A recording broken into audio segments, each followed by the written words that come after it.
Nuk kanë mjaftuar as lajmërime të pikat hyrëse të qytetit për ditën ndërkombëtare pa makina, për të shtyrë kryeqytetasit të mbyllin automjetet e tyre të paktën për sot. Edhe pse e diel 10 makina ka pasur në qarkullim në rrugët e Tiranës, ndërsa kjo është pamja në qytetet të tjera të botës ku dita pa makina është respektuar në mas nga banorët.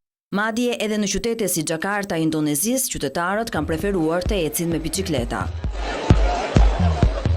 Megjithatë, ftesës son për të lënë makinën e për të lëvizur me mjete të tjera, ju përgjigj ambientalisti Ened Mato. Pas mbylljes së automjetit, Enedi vendosi të përdorte autobusin për të shkuar nga qendra deri në kombinat. Për shkak të investimit së fundmi në këtë linjë, gjendja e autobusëve ishte e mirë. Vendet e pakta na detyruan të qëndronim në këmbë, ndërsa ndalesat në stacione ishin disa minutëshe në pritje të pasagjerëve. Edhe pse ditë e diel pa trafik, për asnjë moment nuk ecën më shumë se me 30 km/h. Deri në zbritjen tonë në kombinat u deshën 25 minuta, ndërsa vetë pasagjerët na pohuan se në trafik mund të duhen 40 minuta. Ecën avazh është një lëvizje që në momentet caktuara është komplet në varësi të trafikut. Nuk e kontrollon dot asnjëherë kohën që do duhet për të arritur në destinacion.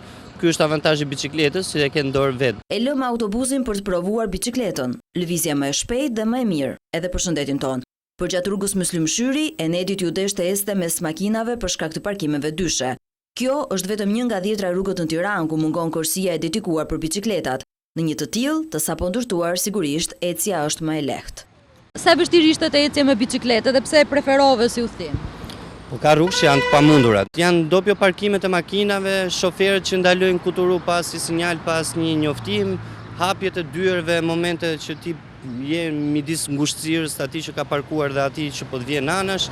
E meqense edhe të ecësh në këmbë është shumë e shëndetshme, provuam këtë lëvizje. Por një pjesë e semaforëve nuk funksiononin në Tiranë, duke i kthyer vizat e bardha të pavlefshme. Makinat kalonin nga të dyja senset pa respektuar kalimtarët. Mungesa e kulturës në Shqipëri për të ecur në këmbë apo dhe me mjete të tjera të transportit alternativ përveç makinës është një e vërtetë që nuk mund të mohohet, por edhe fakti që ky transport ka probleme shumë të mëdha, të paktën në Tiranë, kjo është një e vërtetë që nuk mund të fshihet. Megjithatë, edhe pse lëvizja pa makina në Tiranë nuk është respektuar, drejtuesit e pushtetit qendror dhe vendor kanë zhvilluar aktivitetet e rastit, duke premtuar më shumë lehtësira në qarkullimin kryeqytetas dhe ulje të ndotjes së mjedisit.